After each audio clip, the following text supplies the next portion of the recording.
ఇప్పుడు మన dairy farm లో వాడే దానాలు ఏవేవి సార్ ఒకసారి చెప్తారా? మనం వాడేది కంది పొట్టు ఇంకా పత్తి చెక్క. ఇది అయితే నానతాం. ఇది మార్నింగ్ నానినాక ఈవినింగ్ వేస్తాం, ఈవినింగ్ నానినాక మార్నింగ్ వేస్తాం. నానితే కొంచెం ఏమైతే అంటే ఇది మొత్తం మంచిగా అయిపోతాయి, కలిపేయడానికి మంచిగా ఉంటాయి. ఇంకా గోధుమల పొట్టు అయితే పైన నుంచి వెళ్తాం. వీడైతే ఇక్కడే చూడండి సల్మాన్, ఇది జొన్న సొప్ప కొట్టి. ఇది ఒక్క బర్రె టైంకి 4 నుంచి 5 కేజీలు తింటాయి, ఎక్కువ తినదు. ఓకే, దాని తర్వాత దానా అంటే పత్తి చెక్క 2 కేజీస్ ప్రతి గేదెకి ఒట్టిగా తీసుకోవాలి. ఒట్టిగా అంటే పచ్చిగా కలిపిన తర్వాత వెయిట్ కాదు సార్. తర్వాత నానాలి. కందిపొట్టు 1.5 కిలో తీసుకోవాలి.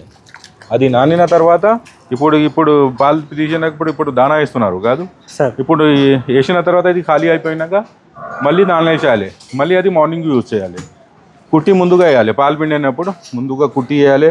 దాని తర్వాత దానా వేయాలి. పైన గోధుమల పప్పు పౌడర్ ఉంటాయి కాదు, అది పైన నుంచి వేసి కలిపి వేసేయాలి. ఎన్ని యానిమల్స్కి వేస్తాం సార్ ఇది మనం దీనిలో ఉన్నది? ఇది క్యాలిక్యులేషన్ ఉంది కాదు, పర్ 10 యానిమల్స్కి ఒక్కొక్క దీంట్లో ఉంటాయి. Per 10 యానిమల్స్కి 10 for 9. Okay okay, thank you sir. Thank you. सुनो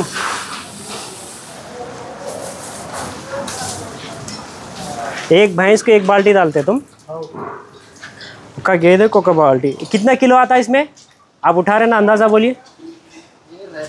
7-8 किलो। अच्छा सूखा बोले तो 3.5 किलो। 3.5 किलो सूखा रहेगा। ये बकेट में 7-8 किलो तो मिनिमम रहेगा। ఇది 10 కేజీల బకెట్. ఇది మనకి అందాజ 7 కిలోలు చెప్తున్నాడు. 10 కేజీలు వస్తాయి. చూడొచ్చు మనం, ఇది కలర్ బకెట్లు అని ఉంటాయి కదా, 10 కేజీలు ఇది ఒక బర్రెకి వేస్తాం. ఇది అదే ఒట్టి అయితేనేమో 3.5 కేజీలు, పచ్చి అయితేనేమో 10 కేజీలు.